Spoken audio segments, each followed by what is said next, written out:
وعندنا طقم العلب دي. تعالوا نشوف كمان ممكن نعمل فيها ايه في ترتيبات رمضان. بسم الله. طقم العلب دي يا جماعه انا عرضته لكم في الفيديو بتاع المشتريات، اتفرجوا عليه، وعلى حاجات تانية كتير هسيب لكم اللينك، يا ريت تبقوا تشوفوه. دي 3 علب صغيره، وكمان يدودوا كده 3 علب وسط. شاطره يا دودو، شكرا يا دودو حبيبتي. وكمان العلب الكبيره. وطبعا زي ما اتفقنا العلب دي لازم تتغسل كويس وننشفها كويس علشان لما نحط فيها اي حاجه يا جماعه ما تبص معانا وما يحصلهاش حاجه. دلوقتي العلب جاهزه معايا، هبدا اشوف ممكن نحط فيها ايه مع بعض. اول حاجه يا جماعه هحط في العلب الصغيره. انا بصراحه اخترت ان احط فيها السكر والشاي، تبقى سهله في الاستخدام وحجمها كمان مناسب. حطيت هنا السكر واحط كمان الشاي كده،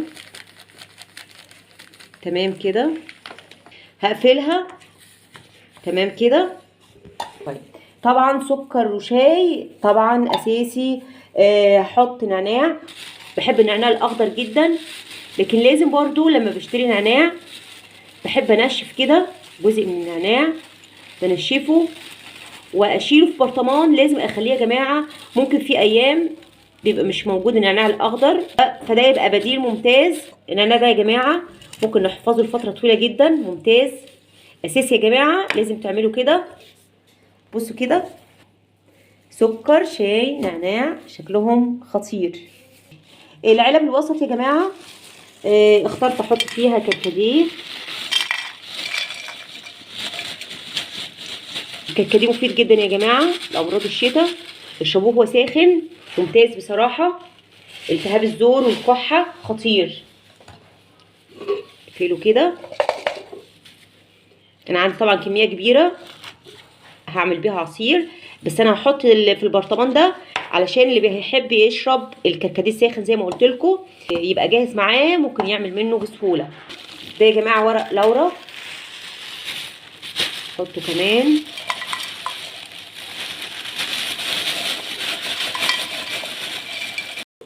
ودلوقتي هنقفل.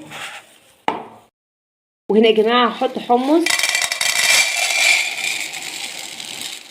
حمص طبعا هنعمل بيه حاجات كتير، هنستخدمه في الكشري وكمان ممكن نعمل بيه سلطه. نقفله كده. خلاص كده العلب الوسط يا جماعه. هنشوف بقى العلب الكبيره. هحط هنا مكرونه،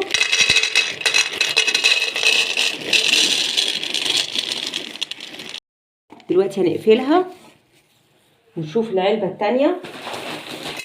هنا نحط الشعريه يا جماعه.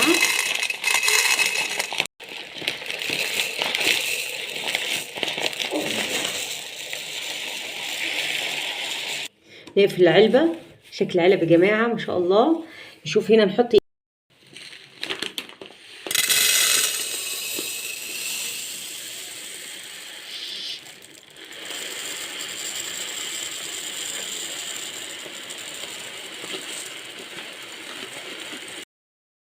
ونقفل كده مع بعض زي ما انتم شايفين معايا يا جماعه.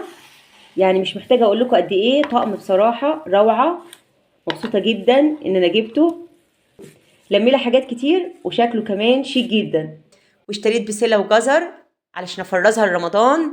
هقول لكم طريقه يا جماعه بعملها على طول كل سنه، بتخلي البسله تطلع معانا طعمها خطير ومسكر وجميل جدا.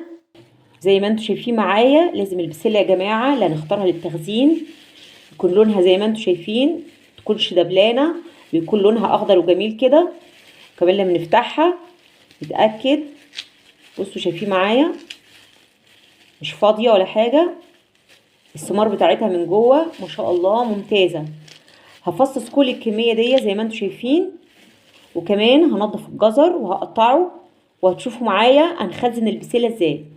وزي ما انتم شايفين معايا الجزر قطعته مكعبات صغيره، وكمان البسله فصصناها، لونها يا جماعه زاهي وخطير، والحبات كلها ما شاء الله ممتازه. تعالوا نشوف دلوقتي الخطوه الثانيه اللي هنعملها. حطيت ميه في حله على النار وهستنى لما الميه تغلي علشان نحط فيها البسله والجزر.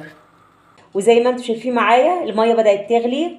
هحط رشه سكر خفيفه، رشه السكر اللي احنا ضفناها علشان تحافظ على اللون الزاهي بتاع البسله. دلوقتي هجيب البسله واحطها. بسم الله.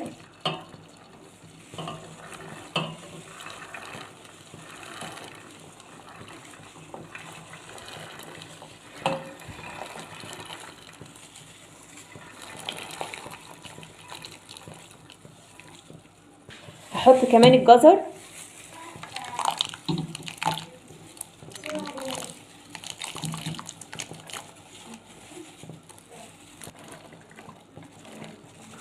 البسله يا جماعه مش عاوزه منها اكتر من دقيقتين، دقيقتين مش اكتر من كده. وبعدين هناخدها ونصفيها على طول. مش عاوزاها تتهري معايا ولا تتسلق، مجرد بس ان انا حطيتها في الميه المغليه وهشيلها على طول. ودلوقتي هنصفي البسله. ما خدتش مني يا جماعه وقت خالص على النار، مجرد دقيقتين زي ما قلت لكم. وهنا مجهزه ميه متلجه علشان انزل فيها البسله يا جماعه، علشان اوقف عمليه التسويه، وكمان نحافظ على اللون الزاهي بتاع البسله علشان ما يتغيرش معانا. ودلوقتي هاخد البسله واصفيها كويس، وكمان هستناها لما تنشف تماما علشان ابدا احطها في اكياس او في علب اللي عندنا. هنبدا نحط البسله بعد ما اتاكدنا انها اتصفت وبردت تماما. ممكن نحطها في اكياس او ممكن نحطها في علب زي ما تحبوا يا جماعه. اهم حاجه تبقى محكمه الغلق علشان البسله تفضل معانا كويسه بعد ما نطلعها اثناء التسويه، تطلع معانا جميله والتسويه بتاعتها كانها طازه.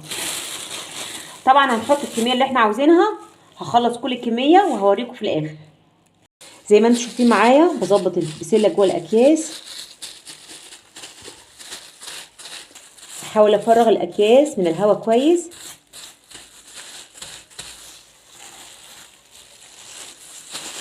دي افضل طريقه يا جماعه، احسن ما نربطها.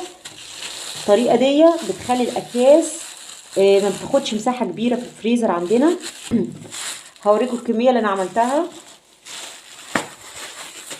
ده اول كيس عندنا، وكمان تاني كيس.